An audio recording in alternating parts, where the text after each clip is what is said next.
Election అప్డేట్స్ను అందరికంటే ముందుగానే తెలుసుకోవాలంటే ఈరోజే ఆర్టీవీ లైవ్ యాప్ని మీ మొబైల్లో డౌన్లోడ్ చేసుకోండి. లోక్సత్తా వ్యవస్థాపకుడు, foundation for democratic reforms general secretary doctor Jayaprakash Narayana మనతో ఉన్నారు. నమస్తే సార్. నమస్తే చంద్రమౌళి. సార్, ఇప్పుడు దేశంలో జనరల్ ఎలక్షన్స్ పోలింగ్ ఫైనల్ స్టేజ్కి వచ్చేసింది. ఇప్పుడు అందరి దృష్టి రిజల్ట్స్ మీదే ఉంది. ఒకవైపు భారీగా బెట్టింగ్లు జరుగుతున్నాయి, ఇంకోవైపు విశ్లేషణలు జరుగుతున్నాయి. ముఖ్యంగా అందరి దృష్టి ఏపీ ఫలితాల మీద చాలా ఫోకస్డ్గా ఉన్నారు. ఏం జరగబోతోంది ఏపీ రాజకీయాల్లో? ఏపీలో ఎవరు ముఖ్యమంత్రి కాబోతున్నారు? ఏ పార్టీ అధికారంలోకి రాబోతోంది? మీ అంచనా ఏంటి? చంద్రమౌళి, నేను ఎప్పుడు కూడా ఈ ఊహాగానాల్లోకి వెళ్ళను. ఇదంతా ఎక్కడ వస్తుందంటే ఈ బెట్టింగ్ కానీ ఇంకోటి కానీ ఇతర దేశాల్లో మనం చూడం. ఒక అమెరికాలోనో, బ్రిటన్లోనో, ఫ్రాన్స్, జర్మనీలోనో ఈ బెట్టింగ్లో ఉండడం అంటే మనం ఏంటంటే దాన్ని ఒక గేమ్గా అనుకుంటున్నాం, 2020 మ్యాచ్గా అనుకుంటున్నాం. ఎవరు అధికారంలో ఉంటారో అని చెప్పి ఆలోచిస్తున్నాం తప్పితే ఏం జరుగుతుందని ఆలోచించట్లా. నా దృష్టిలో ప్రజాస్వామ్యంలో అది చాలా తప్పు అయినటువంటి ధోరణి. మనం చూడవలసింది ఏ సిద్ధాంతాలకి లేకపోతే ఏ ఎజెండా కట్టుబడి ప్రజల ముందుకు వస్తున్నారు, వాళ్ళ గత చరిత్రని బట్టి కానీ వాళ్ళు ఇచ్చిన హామీలని బట్టి కానీ భవిష్యత్తులో ఏం చేసే అవకాశం ఉంది, ఏది జరిగితే రాష్ట్రానికో దేశానికో మంచిది అలా ఆలోచించాలి తప్ప మనం కాయరాజా కాయ అని చెప్పిన ఏదో అధికార క్రీడగా భావిస్తే అది మంచిది కాదు. రెండోది, ఎలక్షన్ అయిపోయింది. అదే ఇప్పుడు మీరు నేను ఏం మాట్లాడినా కూడా దాని మీద ప్రభావం ఎవరికి ఉండదు. కాబట్టి కాలక్షేపం కోసం తప్ప ఎవరు గెలుస్తారన్న చర్చ నా దృష్టిలో అప్రస్తుతం. ప్రజలు ఒక ఆసక్తి ఉంది ఏం జరగబోతోంది ఏపీలో అనేది. అంటే మీ విశ్లేషణ ఏంటి? ఏ ఇష్యూస్ అందుకని ఇంపాక్ట్ చూపించబోతుంది? ఆ ఇష్యూస్కి వెళ్దాం మనం. ఎందుకంటే ప్రధానంగా ఆంధ్రప్రదేశ్లో ఎన్నిక జరిగింది సంక్షేమం, అభివృద్ధి రెండింటికి మధ్య పోరాటం. రెండు పార్టీలు సంక్షేమానికి కట్టుబడి ఉన్నాయి. జగన్మోహన్ రెడ్డి గారి ఆధ్వర్యంలో వైకాపా సంక్షేమం చాలా సమర్థంగా బలంగా అమలు చేశారు. అంతకంటే ఎక్కువ అమలు చేస్తామని చెప్పని చంద్రబాబు నాయుడు గారు ఈ కూటమి తరపున హామీ ఇచ్చారు. కానీ తేడా ఏంటంటే గత 5 ఏళ్లలో పరిపాలన చూస్తే పెద్ద పెట్టుబడులు లేకపోతే ఆర్థిక వ్యవస్థని పెంచడం, మరుగు సదుపాయాలు కల్పించడం, ఆర్థిక క్రమశిక్షణ పాటించడం, సంక్షేమాన్ని అభివృద్ధిని సమతూకం చేయడం ఇది పూర్తిగా నిర్లక్ష్యం చేశారు. నిర్లక్ష్యం చేయటం దాంతో ఆకుండా పెట్టుబడి పెట్టేవాడు చాలా పాపిగా చూసే పరిస్థితి కలిగింది. ఆ నేపథ్యంలో ఎన్నికలు జరిగినాయి. కాబట్టి ఇది ఒక రకంగా నేను చాలా కాలం నుంచి చెప్తూ వచ్చాను, 3-4 ఏళ్ల నుంచి. ఇది ఒక నిర్ణయాత్మకమైన ఎన్నిక. ఎవరు గెలుస్తారని కాదు ముఖ్యం, ఏం జరుగుతుందని చెప్పన్నది. ఈవేళ జరగాల్సింది ఏంటంటే మొట్టమొదటి ఆర్థిక క్రమశిక్షణ పాటించాలి. సంక్షేమాన్ని కొనసాగిస్తూనే రాష్ట్రాలు అప్పుల ఊబిలో కూరుకుపోయి అప్పు చేసి పప్పు కొడుతున్నట్లయితే భవిష్యత్తు అంధకారం అవుతుంది. ఈ మాట నేను చాలా లోతుగా ఆలోచించి చెప్తున్నాను. ఏ పార్టీ అయినా సరే, ఏ రాష్ట్రమైనా సరే అప్పు చేసి పప్పు కొడిచేయడం మొదలెడితే అంధకారం అవుతుంది. మీకు వచ్చే పన్నుల డబ్బులు, జాతీయ స్థాయి నుంచి మీకు వచ్చేటువంటి ఫైనాన్స్ కమిషన్ ద్వారా వచ్చేటువంటి వనరులు, అది మీ ఆదాయం. మీరు ఏ ఖర్చు పెట్టినా, జీతభత్యాలు కావచ్చు, పెన్షన్లు కావచ్చు, వడ్డీ చెల్లింపులు కావచ్చు, సంక్షేమ పథకాలు కావచ్చు, మీకు వచ్చే ఆదాయం పరిమితులు అక్కడ ఖర్చు పెట్టుకుంటే ఎలా ఖర్చు పెట్టినా అభ్యంతరం లేదు. ఓటర్ పోలింగ్ బూత్లోకి వెళ్ళి ఓటు వేసేటప్పుడు సంక్షేమం ప్రభావితం చూపిస్తుందా, అభివృద్ధి? ఏది మనసులో పెట్టుకొని ఓటేస్తారు? మనలాంటి దేశాల్లో ఇప్పటికీ కూడా అత్యధికులు పేదరికం నుంచి అధికారికంగా బయటపడ్డా కూడా పేదరికం అంచున ఉన్నారు. రెండోది, అధికారం కేంద్రీకృతమైంది కాబట్టి ప్రభుత్వం చేసే పనులకి నా బతుక్కి మధ్య సంబంధం నాకు అర్థం కావట్లేదు. మూడోది, మన అభివృద్ధిలో అందరూ పాలు పంచుకోవాలంటే మంచి ప్రమాణాలు, విద్యా నైపుణ్యాలు. మీరున్నారు, కరీంనగర్ నుంచి వచ్చారు, మీరు అక్కడ గ్రామం నుంచి వచ్చారు, చదువుకున్నారు, జర్నలిస్ట్ అయినారు, వేద డిగ్రీలు చేశారు. ఈ విద్య ఎప్పుడైతే ఉందో, ప్రతిభ ఎప్పుడైతే వికసించిందో మీరు ఆర్థిక కార్యక్రమంలో, ఆధునిక యుగంలో పాలు పంచుకోగలుగుతున్నారు. అదే గ్రామంలో మీతోటి వాళ్ళు, మీ తర్వాత తరం వాళ్ళు ఇంత తెలివితేటలు ఉండి ఆ చదువు అవ్వలేదనుకోండి, ఆ మేధస్సు వికసించలేదనుకోండి, ఆర్థికంగా ఎంత గొప్ప ప్రగతి ఉన్నా కూడా వాళ్ళ జీవితం ఎట్లా ఉంటుంది? ఎదుగుబదులేని జీవితం అవుతుంది. మన దేశంలో విద్య వైఫల్యం వల్ల తెలివితేటలు ఉన్నా కూడా మేధస్సు వికసించే అవకాశం లేకపోవడం చేత చాలామందికి ఎదుగుతున్న ఆర్థిక వ్యవస్థలో పాల్పంచుకునే అవకాశం దొరకట్లా. కాబట్టి మన దేశంలో సంక్షేమానికే ఎక్కువగా మొగ్గు చూపే అవకాశం ఉన్నది. దాంతోపాటు అభివృద్ధి కావాలని చెప్పి అనేదానికి మెజారిటీ లేదు, గణనీయమైన మైనారిటీ ఉన్నది. మీరు ఏపీ ప్రజల మనస్తత్వం మీకు బాగా తెలుసు. వాళ్ళు ఎటువైపు మొగ్గు చూపుంటారు, అంటే దేనికి ఇంపార్టెన్స్ ఇస్తారు? నేను చెప్పినప్పుడు ఆంధ్రప్రదేశ్లో ఏమిటంటే దక్షిణాది రాష్ట్రాల్లో కొంచెం ముందు చూపు ఉన్నది. ఒక 60-70 ఏళ్ళు రైతువారీ సిస్టమ్ని బ్రిటిష్ వాళ్ళు 100 ఏళ్ల క్రితం, 150 ఏళ్ల క్రితం అమలు చేశారు. ఆ కారణంగా మొదటి నుంచి కూడా ఆస్తి హక్కులు ఉండడం చేత ఎంతో కొంత వ్యవసాయము, సరాదర్ కాటన్ లాంటి వాళ్ళ పుణ్యంగా నీటిపారుదల, మరి పట్టణీకరణ, చాలామంది హేతువాద ఉద్యమాలు వగైరా చేసిన కారణంగా హేతువాద దృక్పథం ఉన్న కారణంగా కొంచెం ముందు చూపు ఉన్నటువంటి మనుషులు ఉన్నారు. కాబట్టి ఆంధ్రప్రదేశ్లో ఎన్నిక పోటాపోటీలుగా జరిగింది. అభివృద్ధి సంక్షేమంతో, అభివృద్ధితో కూడిన సంక్షేమమా కేవలం సంక్షేమం అన్నదానికి చాలామంది వాళ్ళ ఊహగాలు చెప్తున్నారు. నేను అదనంగా నా రోజు జోడించాల్సిన అవసరం లేదు. ఏం జరిగినా కూడా ఎన్నికైన వాళ్ళు ప్రజల మద్దతుతో సమ్మతి ఎన్నికైనప్పుడు ఎవరు ఎన్నికైనా కూడా ఆ ప్రభుత్వాన్ని మనం గౌరవించాలి. రెండోది, ఏ ప్రభుత్వం ఎన్నికైనా కూడా భవిష్యత్తును కాపాడుకోవాలి. కాబట్టి ఎవరు నెగ్గుతారన్న విషయంలో నేను అసలు వెళ్ళను, అనవసరం అది. మీరు ఏమనుకుంటున్నారు? ఏపీలో అభివృద్ధి జరిగిందా, కేవలం సంక్షేమం మాత్రమే జరిగిందా గత 5 సంవత్సరాల్లో? గత 5 ఏళ్లలో ప్రభుత్వం నుంచి అభివృద్ధి దాదాపు శూన్యం, దానిలో అనుమానం లేదు. మీరు ఒకసారి రాజశేఖర గారి పాలన చూడండి. సంక్షేమాన్ని చాలా సమర్థంగా అందించారు ఆయన, కానీ అభివృద్ధి నిర్లక్ష్యం చేయాల. రెంటికి సమతూకాన్ని పాటించారు. ఆర్థిక క్రమశిక్షణ నిర్లక్ష్యం చేయాల. అందుకనే 2009 ఎన్నికల్లో రుణమాఫీలు మిగతావి ఇతర పార్టీలు ఇస్తామన్నా కూడా ఇవ్వలేమయ్యా, ఇచ్చింది చాలు, ఇంకో 2 కేజీలు బియ్యం అదనంగా ఇస్తాము, 2 గంటలు విద్యుత్ అదనంగా ఇద్దాము, రాష్ట్రాన్ని కాపాడుకుందాం నిలబడ్డారు. దురదృష్టవశాత్తు గత 5 ఏళ్లలో ఆంధ్రప్రదేశ్లో అసలు అభివృద్ధి అంటే మనకు అవసరం లేదన్న భావన తీసుకొచ్చారు. పోలవరం ప్రాజెక్టు మొదటి దశ పూర్తి అయ్యే దశలో ఉండగా ఎదుగుబుద్ధి లేకుండా 5 ఏళ్ళు అట్లా కూర్చున్నారు. అమరావతిలో 33,000 ఎకరాలు రైతులు స్వచ్ఛందంగా ముందుకొచ్చి భూసేకరణ అవసరం లేకుండా ఎదిగే విలువ ఉన్న భూములు కాబట్టి మాకు కొంత వాటా ఇవ్వండి, పట్టణీకరణ జరిగిన అభివృద్ధిలో మాకు కూడా లాభం ఉంటుంది, అభివృద్ధి జరిగితే మంచిదని చెప్పి ముందుకు వచ్చారు. గ్రీన్ఫీల్డ్ సిటీ బ్రహ్మాండంగా నిర్మాణం చేసిన పని, పెట్టుబడులు 10,000 కోట్లు వచ్చిండేవి, దాన్ని పక్కన పెట్టేశారు. కియా మోటార్స్ లాంటివి పెట్టుబడులు పెట్టినా కూడా వాళ్ళు చాలా ఇబ్బందులు కలగజేశారు. నాకు అర్థమైనంత వరకు గతంలోనే స్థిరపడినటువంటి పనిచేస్తోంది, కానీ వాళ్ళకు ఉన్నటువంటి ఇన్పుట్స్ ఉన్నాయి కదా, ఏమంటారు, స్పేర్ పార్ట్స్ కానీ మిగతా కానీ అవన్నీ తమిళనాడు పోయినాయి. ఇది ఒక్కటే మిగిలింది ఇక్కడ. దాని చుట్టూ వందలాది యూనిట్స్ వచ్చి 1,000 మందికి 10,000 మందికి ఎంప్లాయ్మెంట్ కలగాల్సింది. వాళ్ళకి ఉత్సాహం కలిగించి ఏర్పాటు చేయాలి. ఒక కంపెనీ, చాలా పెద్ద కంపెనీ, పెట్టుబడులు పెట్టిన వాళ్ళకి పంపించేశారు. కనీసం అపాయింట్మెంట్ కూడా దొరక్క. అంటే అభివృద్ధి అక్కర్లేదు, పెట్టుబడులు అక్కర్లేదు, మౌలిక సదుపాయాలు అక్కర్లేదు, మేము బట్టన్ నొక్కి అందరికీ సంక్షేమం సమర్థంగా అందజేస్తాం, అదే పరిపాలన అన్న వాతావరణం తీసుకొచ్చారు. మన దేశం ఉన్న పరిస్థితుల్లో, ఒక నిరుపేద దేశంలో, కోట్లాది మందికి దేశంలో, లక్షలాది మందికి రాష్ట్రాల్లో ఉపాధి కలగాల్సిన దేశంలో, మౌలిక సదుపాయాలు అధ్వాన్నంగా ఉన్న దేశంలో పెట్టుబడుల్ని పెంచకుండా, మౌలిక సదుపాయాలని బాగు చేయకుండా, కల్పించకుండా, సంపద సృష్టించకుండా ఈ దేశంలో పేదరికాన్ని తొలగించడం, పేదరికాన్ని కొనసాగించి తాత్కాలిక ఉపశమనం ఇచ్చే పథకాలను అమలు చేశారు తప్ప పేదరికాన్ని శాశ్వతంగా తొలగించడం మీద దృష్టి పెట్టలేదు. కానీ అభివృద్ధి అంటే రోడ్లు మాత్రమేనా? మేము 17 మెడికల్ కాలేజీలు పెడుతున్నాం, స్కూల్స్ రెనోవేట్ చేస్తున్నాం, చాలా సీ పోర్ట్లు కడుతున్నాం అని చెప్పి నేను నోట్లో నోరు పెట్టి మాట్లాడడం, నేను దానిలోకి వెళ్ళాను, నాకు అనవసరం. అంతా కూడా విజ్ఞత గల వాళ్ళందరికీ తెలుసు. ప్రభుత్వాన్ని ప్రజలు ఎన్నుకున్నది, ప్రభుత్వాన్ని వ్యవస్థను ఏర్పాటు చేస్తుంది ఉమ్మడి సదుపాయాలు కల్పించడం కోసం. ఏ ప్రభుత్వాన్ని అభివృద్ధి అంటే రోడ్ల కోసం అని చెప్పంటే మెడమే తలకాయ నడవడం మాట మాట్లాడటం. ఒక ప్రభుత్వాన్ని ఏర్పాటు చేసుకున్నది మనం సొంతంగా చేసుకోలేనివి, మనకు అవసరమైనవి చేసి పెట్టడం కోసం. మన పనులిచ్చి పోషిస్తున్నాం. వీళ్ళు బాబుగాడి సొమ్ము కాదు ఇది, వీళ్ళు రాజులు కాదు, రాచరికం కాదు, వాడు ఇష్టం వచ్చినట్టు చేయడానికి కాదు.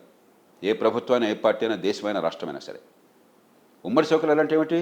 రోడ్లు, రవాణా సౌకర్యాలు, మురుగునీటి పారుదల, వరద నీటి పారుదల, మంచినీటి సౌకర్యం, మంచి విద్యుత్తు, మంచి ప్రమాణాల విద్య. ఊరికే విద్య కాదు, డబ్బులు ఖర్చు పెట్టడం కాదు, ఖర్చు ప్రమాణంగా పెడుతున్నారు. మంచి ప్రమాణాల విద్య, ప్రతిభ వికసించే విద్య, మంచి ప్రమాణాల ఆరోగ్యం.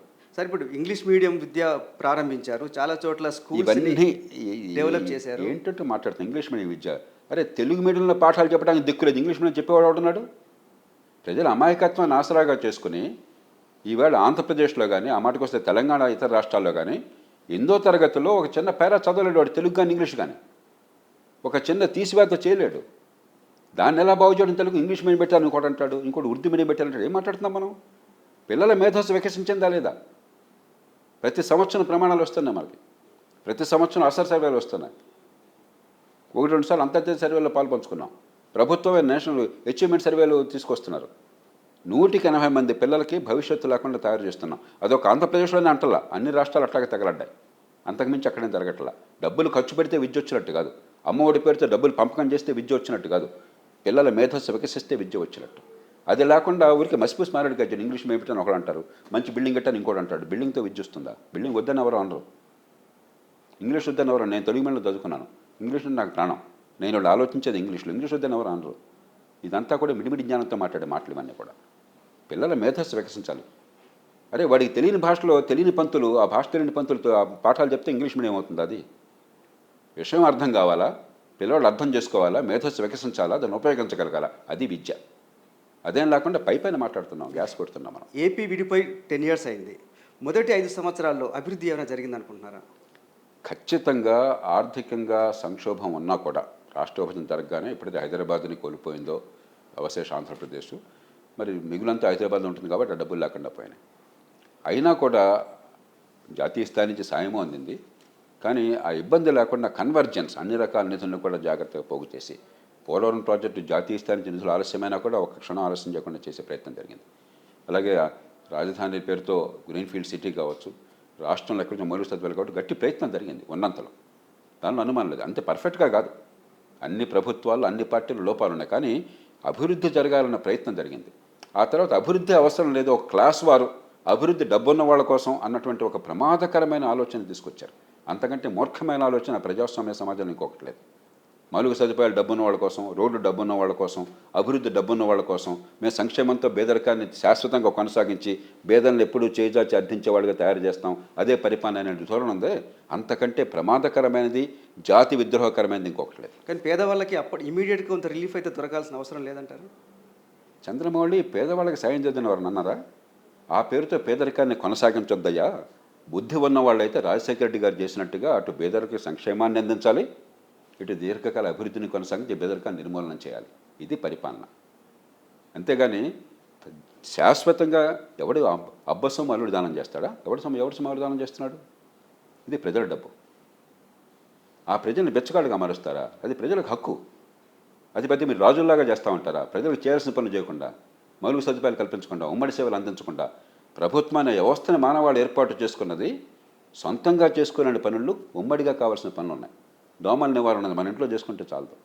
వర్షం వస్తే వరదలు వస్తాయి, మన ఇంట్లో మనం చేస్తే చాలదు. అది మురుగునీటి పారుదల సరిగ్గా లేకపోతే అంత గందరగోళం అయిపోతుంది, మనం సొంతంగా చేసుకోలేము. అది ఉమ్మడి సౌకర్యాల కోసం ప్రభుత్వాన్ని ఏర్పాటు చేసుకుని మనం పోషిస్తున్న పనులు ఇచ్చి, మనం ఓటిచ్చి గద్దె మీద కూర్చోబెట్టిన పని చేయండి అని చెప్పని అవన్నీ మర్చిపోయి రాజుల్లాగా రాచరికంలాగా ఇష్టం వచ్చి ప్రవర్తిస్తే ఎట్లాగా? ఏ పార్టీ అయినా ఏ ప్రభుత్వం అయినా కూడా ఎవరి కోసం ఇది? మీరు గద్దెనెక్కడం కోసం ఈ ప్రజలతో ఉంది. ప్రజల బతుకులు బాగు చేయడం కోసం ఉమ్మడి సౌకర్యాలు కావాలి.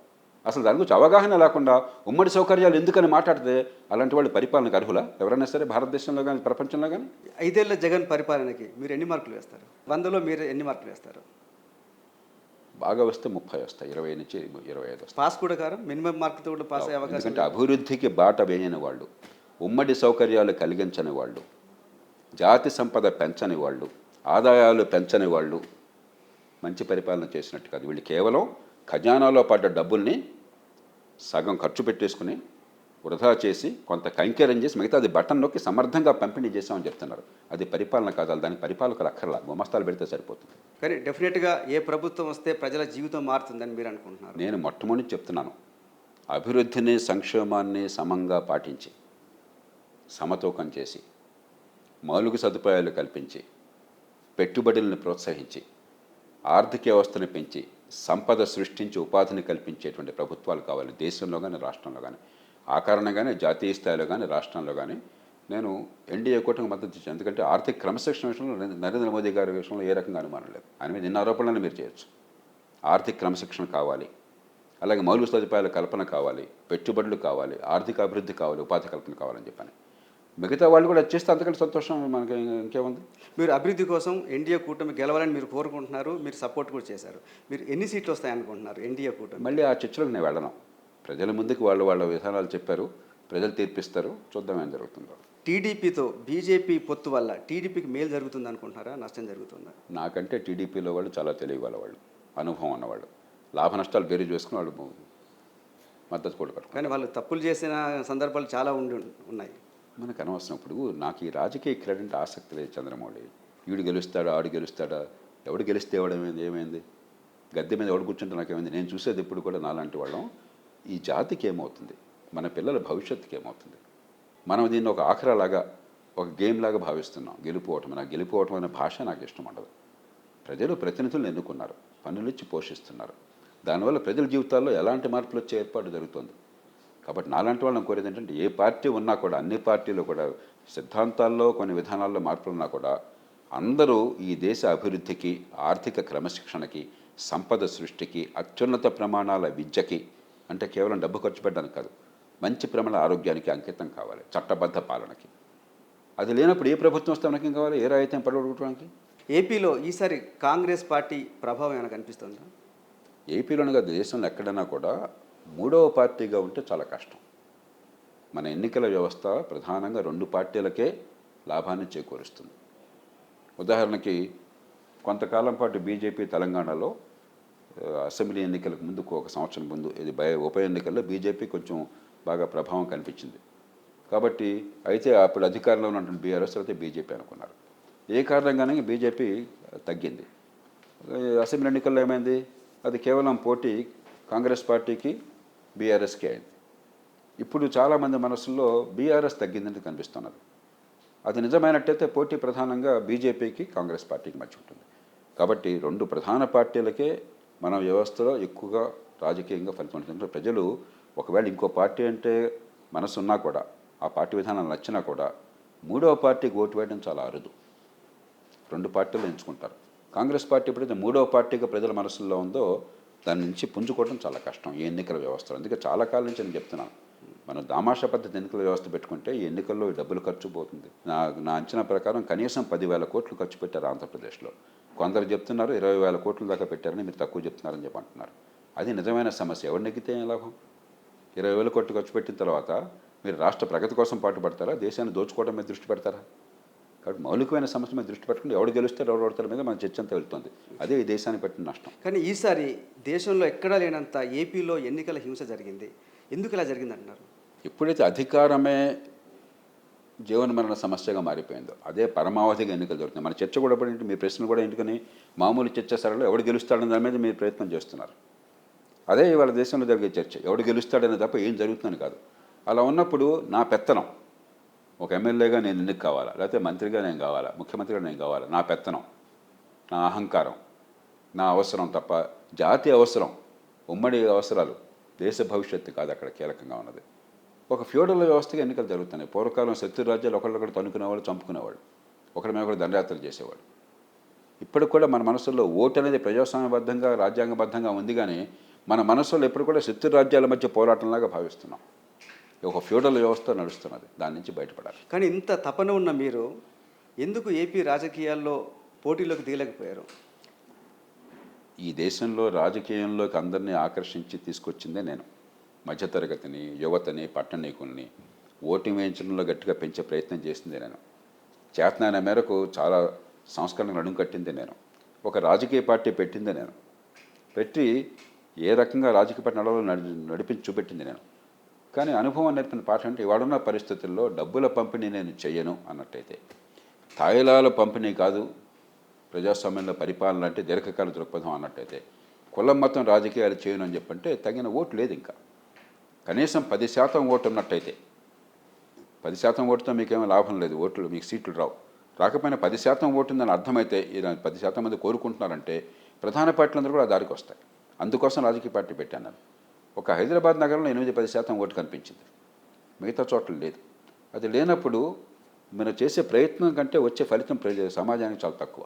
దాని సమయం వచ్చేదాకా వచ్చే తరం చూసుకుంటే. మీలాంటి ప్రయత్నమే ఢిల్లీలో కేజ్రీవాల్ చేసి సక్సెస్ అయ్యారు. సక్సెస్ అంటే ఏమిటి? ఎన్నికల వ్యవస్థను అధికారంలోకి వచ్చారు. నేను అధికారంలో రావడం సక్సెస్కి ఎప్పుడు భావించాలి. అదే లక్ష్యం అయితే మార్గం ఇంకో రకంగా ఉండేది. ఈ దేశంలో మార్పు రావడం లక్ష్యం సక్సెస్గా నేను భావిస్తున్నాను. అందుకనే దేశంలో అధికారంలో ఉన్న చాలామంది చేసిన దానికంటే ఎక్కువ మార్పులు నేను సాధించాను అధికారం లేకుండా. అది నిజమైన మార్పు నా దృష్టిలో, అది సక్సెస్. కానీ పార్షియల్ సక్సెస్, జరగాల్సిన మార్పులు చాలా ఉన్నాయి. కాబట్టి సక్సెస్ నిర్వచనం ఈ దేశంలో చాలామంది భావం మన పదవిలో ఉంటే సక్సెస్. నా దృష్టిలో పదవిలో ఎవరున్నా కూడా కావాల్సిన మార్పులు వస్తే సక్సెస్. ఫ్యూచర్లో మీరు మళ్ళీ రాజకీయాల్లో యాక్టివ్ అయ్యే అవకాశం ఉందా? ప్రత్యక్ష ఎన్నికల్లో నేను చెప్పాను, 10% ఓట్లు లేనప్పుడు ప్రత్యక్ష ఎన్నికల్లో పాల్పంచుకోవడంలో శక్తి వృధా అవుతుంది. నాలంటి అందులో గట్టిగా కొన్ని నియమాలకు కట్టుబడి నేను గీత దాటినని కూర్చున్న తర్వాత మంచికో చెడుకో ఒక్కొక్కటి తిక్క ఒక్కొక్కటి ఉంటుంది. నేను దాన్ని అతిక్రమించను. కొన్ని నిబంధనలు, కొన్ని మౌలిక సూత్రాలు నేను సమస్యలో భాగం కాదలుచుకోలేదు. కాబట్టి ప్రత్యక్ష రాజకీయంలో ఎన్నికల్లో పాల్పంచుకోవాలని ఆసక్తి లేదు. ముందే కారణం కూడా చెప్పాను, నాలో రహస్యం లేదు. నా దగ్గర వేరే రహస్యాలు ఉండవు, గూడు పుట్టాలు ఉండవు, వేరే కుట్రలు ఉండవు. ఏ కారణంగా ఏం చేస్తున్నానో నిర్మోహటంగా చెప్తాను. మీరు చేసేది మంచి అయితే బాగుందని చెప్తాను, మంచి కాకపోతే ప్రత్యామ్నాయం చూపెడతాను. ఇది ఒక కొత్త కాదు, ఈవేళ ఒకరోజు కాదు, 30 ఏళ్ళ నుంచి ఈ దేశం చూస్తుంది, ఈ రాష్ట్రాలు చూస్తున్నాయి. ఇన్నేళ్ల తర్వాత కూడా నేను అర్థం కాకపోతే నేనేం చేయలేను ఇంకా. జై భారత్ పార్టీ పెట్టారు లక్ష్మీనారాయణ గారు, ఐపీఎస్ ఆఫీసర్గా పనిచేసి వచ్చారు. ఆయన పార్టీ ఇంపాక్ట్ ఎలా ఉంటుంది అనుకుంటున్నారు? ఇందాక చెప్పాను కదా, ఇప్పుడు మంచి ఉద్దేశంతో లక్ష్మీనారాయణ కావచ్చు, లేకపోతే సోదరుడు పవన్ కళ్యాణ్ కావచ్చు, ఇతరులు కావచ్చు, మంచి ప్రయత్నం చేస్తున్నారు. కానీ ఈ దేశంలో మన ఎన్నికల వ్యవస్థలో 3వ పార్టీకో 4వ పార్టీకో 5వ పార్టీకో ప్రభావం భావజాలంలో కొంత ఉండొచ్చు, కానీ ఓట్ల రూపంలో కష్టం. చూద్దాం ఏమవుతుందో. మీరు సంక్షేమం అభివృద్ధి గురించి మాట్లాడినప్పుడు చెప్పారు చంద్రబాబు పీరియడ్లో కొంత డెవలప్మెంట్ మీద ఫోకస్ జరిగిందని. కానీ ఈ ఎన్నికల్లో వాళ్ళు కూడా సంక్షేమానికి పెద్దపీట వేసి చాలా హామీలు ఇచ్చారు కదా. ఎందుకంటే సంక్షేమం లేకుండా ప్రజాస్వామ్యంలో ఎన్నికలు నడవు. మనం నిజాయితీగా మాట్లాడతాం. నేను అసలు ఈ దేశంలో ఉచితాలు ఏమీ ఇవ్వను, కేవలం అభివృద్ధి కోసం పాటుపడతానంటే ఓట్లు పడవు. రెండోది, కష్టంలో ఉన్నవాడు తాత్కాలికంగా ఆదుకోవడానికి కావాలి. ప్రజాస్వామ్య దేశాల్లో, డబ్బున్న దేశాల్లో కూడా సంక్షేమం అవసరం. కాబట్టి సంక్షేమం వద్దని కాదు, సంక్షేమం వర్సెస్ అభివృద్ధి కాదు. అభివృద్ధి లేని సంక్షేమమా, అభివృద్ధితో కూడిన సంక్షేమమా, అది పోరాటం. నరేంద్ర మోదీ గారు ఉన్నారు, ఆయన సంక్షేమ పథకాలు బాగా అమలు చేశారు. గట్టిగా చెప్పుకుంటాను నేను, ఎన్ని సంక్షేమ పథకాలు అమలు చేశారు. అదే సమయంలో ఆర్థిక క్రమశిక్షణ పాటించారు, మలుగు సదుపాయాలు కల్పన చేస్తున్నారు, ఆర్థిక అభివృద్ధికి బాటలు వేస్తున్నారు. అది సరైన పద్ధతి. అంచేత సంక్షేమం వద్దని కాదు.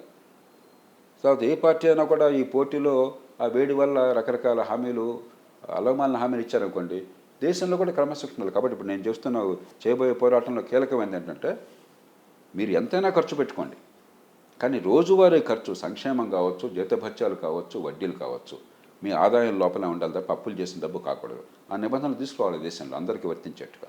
కానీ అన్ని రాష్ట్రాల్లో, ముఖ్యంగా తెలుగు రాష్ట్రాల్లో భారీగా అప్పులు చేస్తున్నారు కదా, వాళ్ళకి మీరు ఏం చెప్తారు? అందుకనే దేశ భవిష్యత్తును కాపాడుకోవాలి. నేను మొదటి నుంచి చెప్తోంది, ఇప్పుడు ఒక రాష్ట్రానికి అధికారాలు ఉన్నాయి, ఎందుకంటే రాష్ట్రాన్ని, ప్రభుత్వాన్ని ప్రజలు ఎన్నుకున్నారు. కాబట్టి ఢిల్లీ నుంచో మరొకళ్ళు చెప్పడానికి అధికారం లేదు, తప్పది. కానీ భవిష్యత్తుని నాశనం చేసి డబ్బులు ఖర్చు పెట్టి అప్పులు చేసే అధికారం మీకు ఎవడవలా. ఈ తరం వాళ్ళు ఇప్పటి అవసరాల కోసం మీకు ఓటు ఇచ్చారు, కానీ వచ్చే తరాన్ని నాశనం చేయమని హక్కు ఎవరికి వల్ల. కాబట్టి మన కుటుంబంలో ఎట్లాగైతే, మన కుటుంబంలో 10,000 వచ్చినా, ₹1,00,000 వచ్చినా మన ఆదాయం ఉన్న డబ్బులతో మన కుటుంబాన్ని కాపాడుకుని పిండి కొద్ది రొట్టెగా ఎలాగో తంటాలు పడి, చేతనైతే దానిలో 5-10% మళ్ళీ కొంచెం పొదుపు చేసి, అప్పు చేస్తే ఉన్న అప్పు చేసిన డబ్బులలో ఆస్తులు సంపాదిస్తాం పిల్లల భవిష్యత్తు బాగుండటం కోసం. విజ్ఞతగా ఏ తల్లిదండ్రులను చేసే పనిది మన ప్రతి కుటుంబంలో కూడా, ఏ కులమైనా ఏ మతమైనా. మన ప్రభుత్వం కూడా అట్లాగే చేయాలి. అంతేగాని తల్లిదండ్రులు ఎవరన్నా అప్పు చేసి పప్పు కూడా తిని లక్షల కోట్లు అప్పులు చేసేసి పిల్లలకి ఆస్తులు పెంచకుండా నెత్తి మీద పప్పులు చేసి చచ్చిపోయారనుకోండి, వాడిని ఏమనుకుంటాం మనం? మన ప్రభుత్వాలు అట్లా తయారండి. కాబట్టి మీరు ఏదన్నా చేసుకోండి, కానీ ఆదాయం లోపల చేసుకోండి. అప్పులు చేసి మాత్రం ఇష్టం వచ్చిన ఇచ్చిన ఖర్చు పెట్టే హక్కు మీకు లేదు. మోడీ ప్రభుత్వ పనితీరు ఎలా ఉంది గత 10 సంవత్సరాల్లో? 3 విషయాల్లో ఖచ్చితంగా ఫస్ట్ మార్కులు వస్తాయి. ఒకటి, ఆర్థిక క్రమశిక్షణ. చాలా ప్రతికూల పరిస్థితుల్లో, కోవిడ్ కావచ్చు, మరొకటి కావచ్చు, అయినా కూడా ఆర్థిక క్రమశిక్షణ విషయంలో ఏ రకంగా నిఖార్సుగా పద్ధతి చేస్తున్నారు. ఉదాహరణకి ఎన్నికలకు దిగుతూ, ఎన్నికలకు ముందు బడ్జెట్లో అదనంగా ₹1 కూడా ఉచితాలు ప్రకటించాలి. బహుశా ఈ దేశంలో ఇంకెవరికి ఆ సాహసం ఉండదు. వాడదేం పోయింది, ఖజానా ఖాళీ అయితే. కానీ దేశం మీద మమకారంతో, క్రమశిక్షణతో చేశారు. 2, మౌలిక సదుపాయాల కల్పన.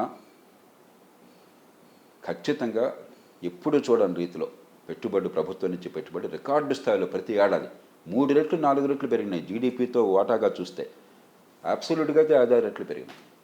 రికార్డు స్థాయిలో మౌలిక సదుపాయాల కల్పన, పెట్టుబడులు జరుగుతున్నాయి. 3, పెట్టుబడులకు ప్రోత్సాహము, ప్రైవేటు పెట్టుబడులకి ఆర్థిక అభివృద్ధి పోతాము. ఈ 3 విషయాల్లో ఖచ్చితంగా ఫస్ట్ మార్కులు. కొన్ని చిన్న లోపాలు ఉండొచ్చు, మిగతా విషయాలు చాలా చేయాలి. మంచి ప్రమాణాల విద్య కావాలి. అది లేకుండా ఈ దేశంలో పేదలకు ఉపాధి కల్పన జరగదు, అభివృద్ధిలో పాలు పంచుకోలేరు. మంచి ప్రమాణ ఆరోగ్యం అందరికీ అందాలి. చట్టబద్ధ పాలన కావాలి. ఇవాళ బడితున్నాడు బడి ఉన్న రాజ్యంగా ఉంది ఈ దేశంలో. గ్రామాల నుంచి పట్టణాలకు వలసపోవాలంటే మహానగరాలకు పోవాల్సి వస్తుంది, పట్టు చేతి పట్టుకుని. పాపం వాళ్ళంతా కూడా దిగాలైపోతున్నారు. ఎక్కడికక్కడ చిన్న పట్టణాలు పెరగాలి.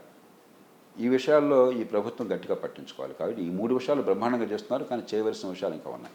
కానీ ఇంత చేసిన మోడీ ఎందుకు ఎన్నికల ప్రచారంలో అయోధ్య రామాలయం గురించి కానీ, హిందూ ముస్లిం గురించి కానీ, వీటిని ఎందుకు బాగా ప్రమోట్ చేసుకున్నారు? మోదీ అనే కాదు, ఒక ప్రజాస్వామ్య సమాజంలో మీరు చేసే పనులకి నా జీవితానికి మధ్య సంబంధం నాకు అర్థం కానప్పుడు, నేను వేసే ఓటుకి నా భవిష్యత్తుకి సంబంధం అర్థం కానప్పుడు ప్రజలు 3టికి లొంగిపోతారు. ఒకటి, డబ్బు. తెలుగు రాష్ట్రాల్లో మనం ఎవరికి చెప్పనక్కర్లేదు కదా, మనకు ఎవరు చెప్పక్కర్లేదు కదా డబ్బు ప్రభావం ఎంత ఉంటుందో ఓటుకి. డబ్బు ఇస్తే ఓటు గ్యారంటీగా వేస్తారు, డబ్బు వేయకపోతే ఓటు వేరు గ్యారంటీగా. రెండు తాత్కాలికమైన తాయిలాలు. చాలా చోట్ల ఓటర్లు వచ్చి మాకు డబ్బులు ఇవ్వమని చెప్పి ధర్నాలు చేసే రోజులు వచ్చినాయి. నేను ఓటర్లను తప్పట్లా, ఓటర్లకి సరైన ఓటు వేస్తే కలిగే లాభం ఏంటో అర్థం కలిగించిన వ్యవస్థ నిర్మాణం చేశాము, నమ్మకం కలిగించిన రాజకీయాన్ని నడుపుతున్నాం మనం. కాబట్టి చచ్చినోడి బిడ్డకు వచ్చిందా కట్టమని డబ్బు ఆశిస్తున్నారు. ఓటర్లు తప్పు కాదు, ఇది పూర్తిగా ఇది రాజకీయ నాయకత్వం తప్పు, రాజకీయ వ్యవస్థ తప్పు. రెండోది తాత్కాలికమైన తాయిలాలు ఇప్పటిదాకా మాట్లాడుకున్నాం.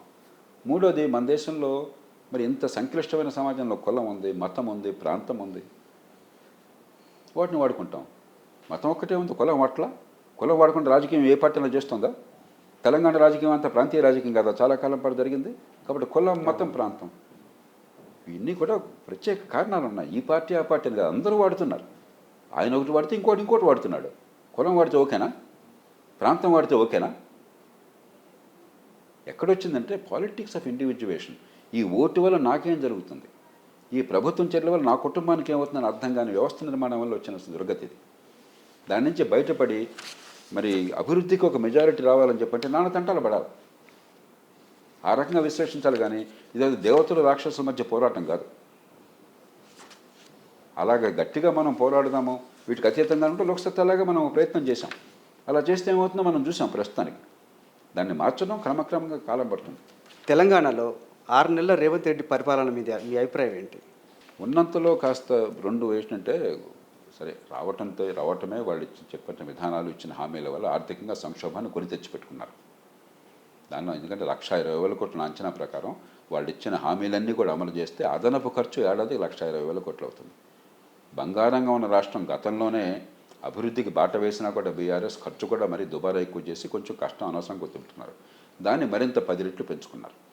కానీ అది పక్కన పెట్టేస్తే అది ఇక మంచి చోట ఆయన చేతులు లేదు. ఆయన పార్టీ ఒక కమాండ్ ఇచ్చింది, హైకమాండ్ నిర్ణయం చేసింది, ఏదో ఎజెండా పెట్టారు, ఈ తాయిలాలు పెంచుతూ ఉన్నారు, నెగ్గారు. కానీ కొంత బ్యాలెన్స్, ఎంతో కొంత బాధ్యత గల పాలన ఇచ్చామని ప్రయత్నం కనిపిస్తున్నది. ఏదో ఒంటెద్దు పోకుండా. కానీ చాలా ఉచితాలు ఇవన్నీ మీరైతే చెప్తున్నారు, అవన్నీ ఆయన కూడా అమలు చేస్తున్నారు. అది అయిపోయింది. ఇప్పుడు ఆయన చేతులు లేదు. ఒకసారి మేనిఫెస్టోలో పెట్టిన తర్వాత నేను అందుకే చెప్పాను, ముందు దాంతోనే ప్రారంభించాను. 1,20,000 కోట్ల రూపాయలు అదనంగా అది రేవంత్ రెడ్డి గారు సొంతంగా చేసింది కదా. ఆయన పార్టీ కర్ణాటకలో పని చేసింది, మరి తెలంగాణలో పని చేసింది, మరి హిమాచల్ ప్రదేశ్లో పని చేసింది, జాతీయ స్థాయిలో అలాంటి ఎజెండా అనేది తీసుకొచ్చారు మొన్న. కాబట్టి ఆయన చేతుల్లో ఉన్నది కాదు, కాంగ్రెస్ పార్టీలో ఆయన చేతుల్లో ఉన్నది కాదు. అది తప్పే. నేను స్పష్టంగా చెప్తున్నా కదా, అభివృద్ధికి సంక్షేమానికి సమతూకాన్ని పాటించకపోతే సర్వనాశనమైన విషయం నేను నిర్ద్వంద్వంగా చెప్తున్నాను. నేను సమాజం మొత్తంలో రోజు చెప్తున్న మాటలేవి. సమాజానికి భవిష్యత్తు మార్గం చూపెట్టే ప్రయత్నం చేస్తుంది ఆ రంగంలో. అది పక్కన పెడితే ఉన్నంతలో కొంచెం కొద్దిగా బ్యాలెన్స్ చూపెట్టే ప్రయత్నం జరుగుతుంది. రెండోది అభివృద్ధికి వ్యతిరేకమైన సంకేతం అవట్లా. అభివృద్ధి చేయడానికి మేలో పెట్టుబడులకి డబ్బులు లేకపోవచ్చు, కానీ ప్రభుత్వం దగ్గర అభివృద్ధి మనకు జరగాలి, పెట్టుబడులు కావాలి, ప్రోత్సహిస్తామన్నటువంటి భాష వినిపిస్తుంది. ఆ మేరకు ఆ 2 విషయాల్లో అభినందించాలి. ఇక రాష్ట్ర ఆర్థిక సంక్షోభం విషయంలో కాస్త నిజాయితీగా నేను మొట్టమొదటి చెప్పాను, ఎన్నికగానే చెప్పాను. అయిందేది అయిపోయింది. ప్రజలు కొన్ని హామీలు ఇచ్చారు, కొన్ని సాధ్యమైనవి, కొన్ని కానివి. కాబట్టి ఆర్థిక పరిస్థితి ఉన్నంతలో కొన్ని నిజాయితీగా చేస్తాము, అదే సమయంలో అభివృద్ధి కూడా బాటలు వేస్తామని ప్రజల ముందుకు రండి చెప్పాను. మరి ఏ మేరకు చేస్తారో చూద్దాం. కేసీఆర్ గవర్నమెంట్ కూడా అభివృద్ధి సంక్షేమం చాలా బ్యాలెన్స్డ్గా నడిపించినట్టు కనిపించింది. అయినా కూడా ఎందుకు ఓడిపోయిందంటే, నేను ఆ మాట మొదట చెప్పాను. కేసీఆర్ ప్రభుత్వం వీరికంటే బెటర్ ఆ విషయంలో. సంక్షేమాన్ని గట్టిగా చేశారు, అభివృద్ధికి గట్టిగా బాటలు వేశారు. గతంలో చంద్రబాబు నాయుడు గారు ఏదైతే మొదలెట్టారో హైదరాబాద్ నగరం కానీ మిగతావి కానీ, రాజశేఖర రెడ్డి గారు ఏదైతే కొనసాగించారో, ఆ తర్వాత కాంగ్రెస్ ప్రభుత్వాలు కొనసాగించినాయో, దాన్ని బీఆర్ఎస్ మరింత పెంచింది. మీరు పార్టీలు ఏమైనా కావచ్చు, చేసిన మంచిని, చేసిన ప్రయత్నాన్ని మనం ఒప్పుకోవాలి. ఖచ్చితంగా చేశారు. అయితే దుబారా ఖర్చు ఖచ్చితంగా కనిపించింది. రెండోది, రాజకీయం నడిపే తీరులో ఒక రాచరిక స్వభావం ప్రజలకు కనిపించింది. చాలామంది అడిగేది చెప్తుందంటే, అహంకారం సార్, మాకు అందట్లేదు సార్, అసలు కలవట్లేదు సార్, అలా ఉన్న అవసరం లేదు. అలాగే 10 ఏళ్ళు రాజ్యం చేశాక శాసనసభ్యుల మీద కొంతమంది వ్యతిరేకత ఉంటుంది. వారిని మార్చే ధైర్యం లేకనో లేకపోతే కారణం ఏంటో తెలియదు. ఇవన్నీ పక్కన పెడితే మౌలికమైన కారణం ఉంది, దేశంలో అందరికీ వర్తిస్తుంది.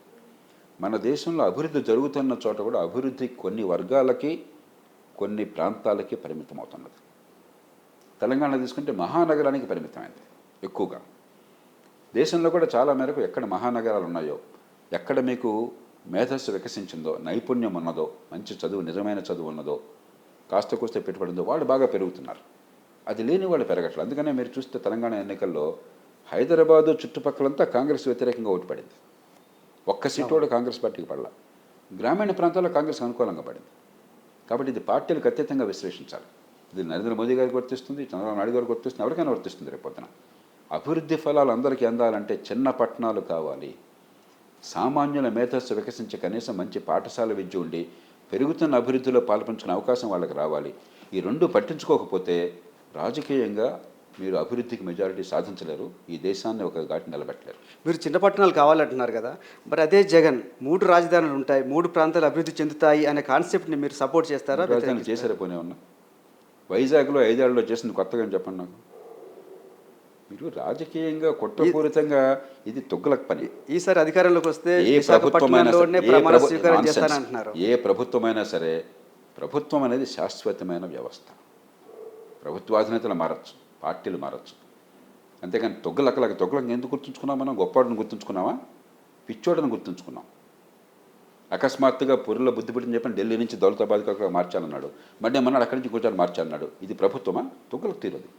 లేకపోతే ఇంకో ప్రభుత్వం ఇంకోటి చేస్తాడు, 7 రాజధానులు అంటాడు. ఇది పరిపాలన? ఇది అరే మంచి విధానాలు రూపొందించి అందరికీ ఫలితాన్ని ప్రయత్నం చేయాలని చెప్పంటే వాడు చేసింది మొత్తం ఆపేస్తాన్ని పాతకాల పంచాయతీలాగా పనిచేస్తే ఎట్లాగా?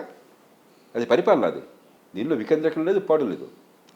మూడు ప్రాంతాలు విజ్ఞత జరుగుతాయని చెప్పి అనేది ఆయన వాదన. వాస్తవం ఏంటి కనిపిస్తుంది మనకి? నేను చెప్పాల్సింది చెప్పాను, ఇంకా అదనంగా అక్కడ నోరు పెట్టక్కర్లా. మాటలు ఎన్నైనా చెప్పచ్చు, వాస్తవం ప్రజలకు అర్థమవుతుంది. సార్, అమరావతి రైతుల పోరాటం దాని ప్రభావం ఏమైనా ఎన్నికల మీద ఉంటుందంటారా? నేను చెప్పలేను. బహుశా ఆ ప్రాంతంలో ఉండొచ్చు, కొంతమేరకు ఈ తొగ్గలకు పరిపాలన ఉందన్న భావం కలిగి ఉండొచ్చు. ఏది ఎంత మేరకు ఓటు ప్రభావితం చేస్తుందో చెప్పే శక్తి నాకు లేదు. షర్మిల వచ్చారు ఈసారి, ఫస్ట్ టైం కాంగ్రెస్ షర్మిలని దించారు రంగంలోకి. షర్మిలకి జగన్కి మధ్యలో చాలా వ్యక్తిగతమైన దూషణలు, వ్యక్తిగతమైన ప్రచారం జరిగింది. దాని ఇంపాక్ట్ ఎలా ఉండబోతుంది? నేను వ్యక్తిగత విషయాల్లోకి వెళ్ళను. ఇప్పుడు ఒక పోరాట పుట్టమ ఉన్న మహిళ, ఆమెను ఒక ప్రధాన పార్టీ తీసుకున్నారు, ఆమె ప్రయత్నం ఆమె చేశారు. నేను ఇందాకే చెప్పాను, 2 పార్టీలు బాగా బలంగా పాతుకుపోయినటువంటి పరిస్థితులు మన ఎన్నికలు వస్తే 3వ పార్టీ చాలా కష్టమని. ఆ కష్టపడుతున్నారు. Wish them all the best. Okay, చంద్రబాబుని ఎన్నికలకు 6 నెలల ముందు అరెస్ట్ చేయడం అనేది జగన్కి నెగిటివ్గా మారే అవకాశం ఉందా? అది కూడా నేను చెప్పలేను. కానీ అది చంద్రబాబు నాయుడు అరెస్ట్ కావచ్చు, లేకపోతే అరవింద్ కేజ్రీవాల్ అరెస్ట్ కావచ్చు, లేకపోతే రాహుల్ గాంధీ డిస్క్వాలిఫికేషన్ కావచ్చు. ప్రజాస్వామ్య సమాజంలో ఇవి సరైన తీరు కాదు. నేరాలు చేస్తే ఖచ్చితంగా శిక్ష పడాలి. చంద్రబాబు నాయుడు గారి మీద పెట్టిన కేసుల్లో నేను ఆనాడే స్పష్టంగా చెప్పాను, అంతకంటే మూర్ఖమైన కేసు ఇంకొకటి ఉండదు. ఒక ప్రభుత్వాధినేతగా స్కిల్ ప్రమోషన్ కోసం అని చెప్పని ఒక సంస్థను పెట్టాలని కేబినెట్ నిర్ణయం చేసింది, డబ్బులు కేటాయించారు బడ్జెట్లో, అసెంబ్లీ కేటాయించింది. ఒక ప్రైవేట్ సంస్థని ఆ స్కిల్ ప్రమోషన్ చేయడం కోసం పబ్లిక్ ప్రైవేట్ పార్ట్నర్షిప్తో చేయాలని చెప్పని సంకల్పించుకున్నారు. ఈ ప్రభుత్వ ఖజానా నుంచి ప్రభుత్వ రంగ సంస్థకి డబ్బులు బదిలీ అయినాయి. దాన్ని ముఖ్యమంత్రి నేరం చేసింది ఏమిటి? అది ముఖ్యమంత్రి బాధ్యత రాజ్యాంగబద్ధంగా. అక్కడి నుంచి ప్రైవేట్ సంస్థకు బదిలీ చేసినప్పుడు పొరపాటు జరిగితే ఎక్కడ పొరపాటు జరిగిందో ఇప్పుడు కూడా తెలియదు నాకు. జరిగితే ఖచ్చితంగా పొరపాటు ఎక్కడ జరిగిందో వాళ్ళని శిక్ష వేయండి. ఉదాహరణకి మీకు గుర్తుందో వోక్స్ వాగన్కి రాజశేఖర్ గారు ముఖ్యమంత్రిగా ఉండగా 10-11 కోట్లు ఇక్కడి నుంచి ఖజానా నుంచి పంపించారు. ఖచ్చితంగా తప్పు జరిగింది, ఎవరో దోచుకున్నారు. ముఖ్యమంత్రి ఎలా బాధ్యత అవుతారు దానికి?